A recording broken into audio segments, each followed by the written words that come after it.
Mahilig ka rin ba sa may mga gatang ulam? Kung oo ang sagot mo, huwag mo i-skip ang video para sa'yo to. Luto na nga tayo ng napakasarap na sinanglay na tilapia. Madali lang tong gawin mga ka-food trip at promise mapapa-extra rice ka. So luto na tayo? Gina yan!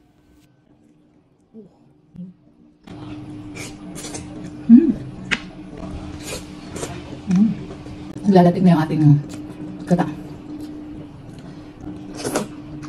Una nga muna ipagsamasamahin natin ang ginayat na luya, bawang, sibuyas at kamatis. Pagkatapos ay timplahan na natin to ng asin at paminta. Nalagay din po ako ng konting sinigang mix, pampasarap yan, promise. Mix nyo lang itong mabuti mga ka-food trip at ihanda nyo na ang ating isda. So nahati na po sa gitna ang ating tilapia.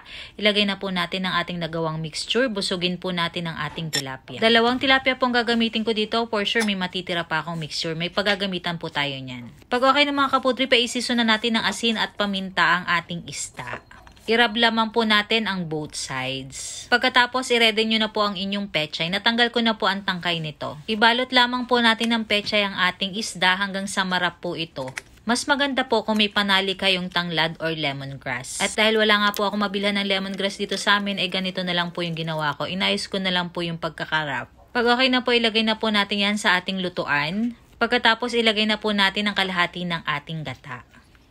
High heat muna tayo mga ka-food trip. Ilagay na rin natin yung natira pa nating mixture kanina para wala tayong masayang.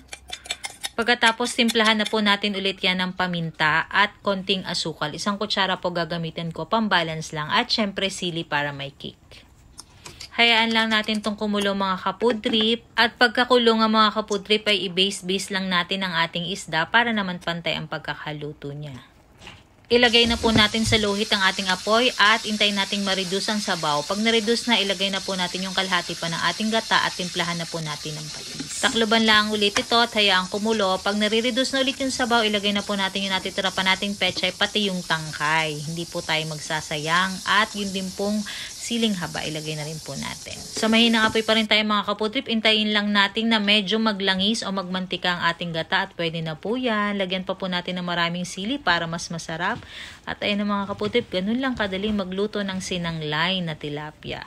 Pagka naman talaga may gata ang ulam, ewan ko na lang kung hindi ka mapa-extra rice. Dahil sabaw pa nga lamang nito ay ulam na. Sinamahan pa nga natin ang pampaganang sili. Ay nako. Bukas na lang kayo mag-diet mga ka-food trip. So paano? Tikiman time! Kain po tayo!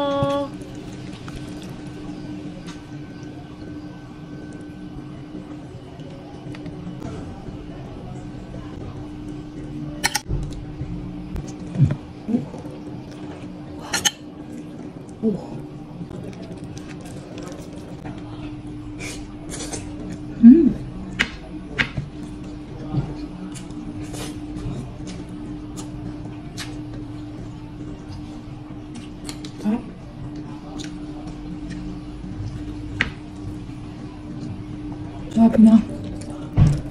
Sarap din na sa loob niya.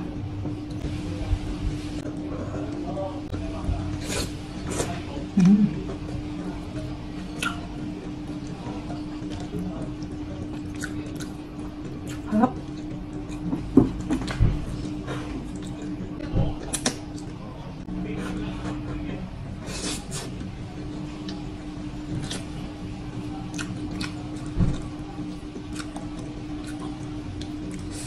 Panalo siya sa kanin mga ka-food trip. Ayan o. Ayan natin ang sili, tapos pechay.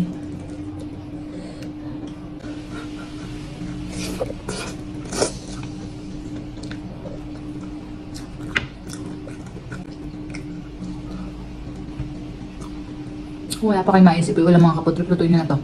Sobrang sarap. Sabaw pa lang ulam na. Sarap ang gulay oh. Lalatik na yung ating gata.